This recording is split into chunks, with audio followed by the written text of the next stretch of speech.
So what did you think of that story about knots in a rope, counting knots in a rope? That was a neat story, wasn't it? I thought we would start today with another Native American story since we're reading a Native American story this week. I believe that's an AR test. So later on today, if you'd like to take an AR test on that story, you certainly can. You can go back and listen to it again if you'd like before you take the test. Well, we're going to review a vocabulary for this week. And if you take a look at this picture, this is a pretty absurd picture, isn't it? Look at these dogs. They're silly. They're ridiculous. That's what absurd means. If something is absurd, you think it's silly or ridiculous. Some of you are saying, I don't think it's silly. I think it's cute. They are pretty cute, aren't they?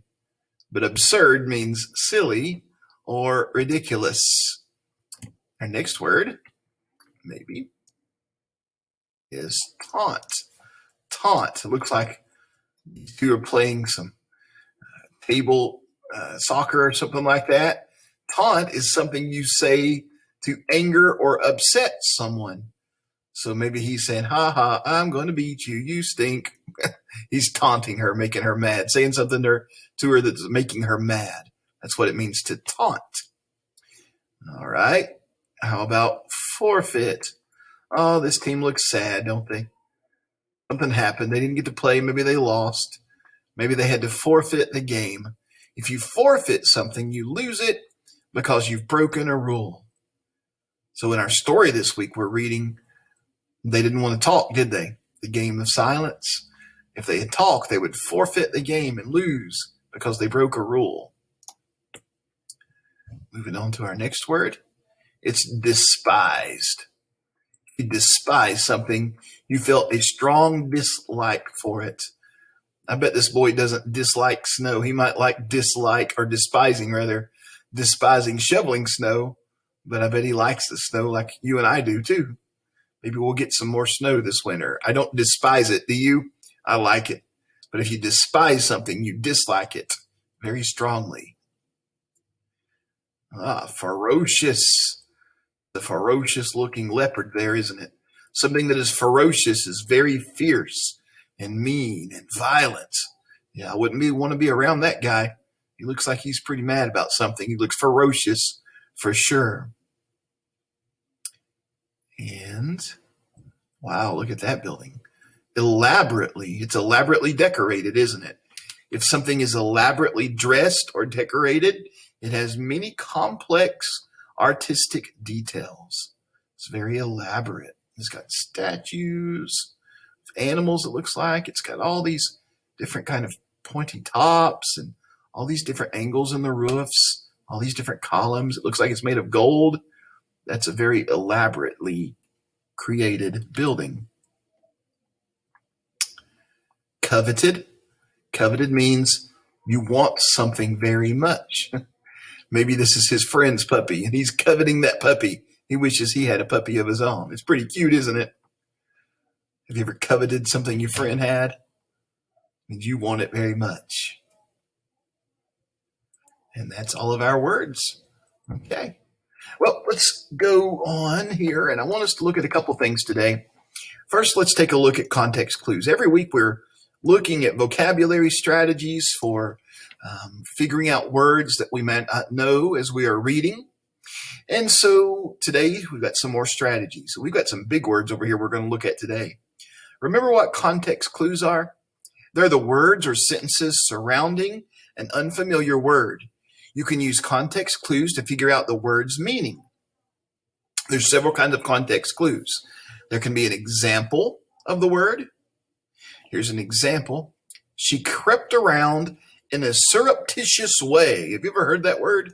Surreptitious? What does that mean? Well, it gives an example. Afraid to make a sound that would wake up the house. So the sentence actually gives us an example of what to move around surreptitiously means. It means you're moving around very carefully. You're afraid you're going to make a sound. So it's kind of surreptitious way is careful not to make a sound. So sometimes sentences give us an example. There can be a synonym of the word with a similar meaning, such as this. Here's an example of a synonym. I was comforted and consoled by the lullaby.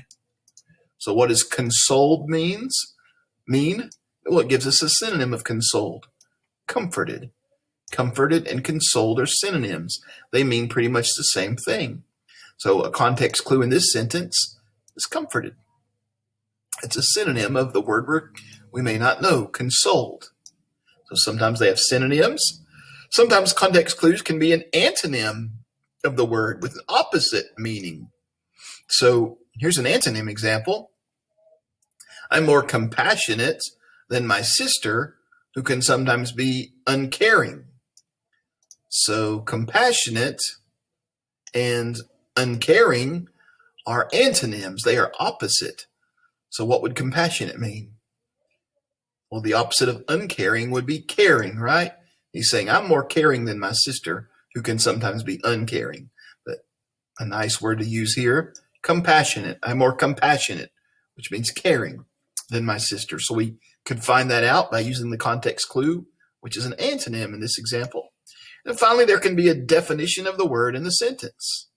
That morning, she was entirely sanguine, which is to say she was full of confidence. So sanguine, I don't even know if I'm saying that right, because I've never seen that word in my life. Sanguine, but I know it means full of confidence. How did I know that?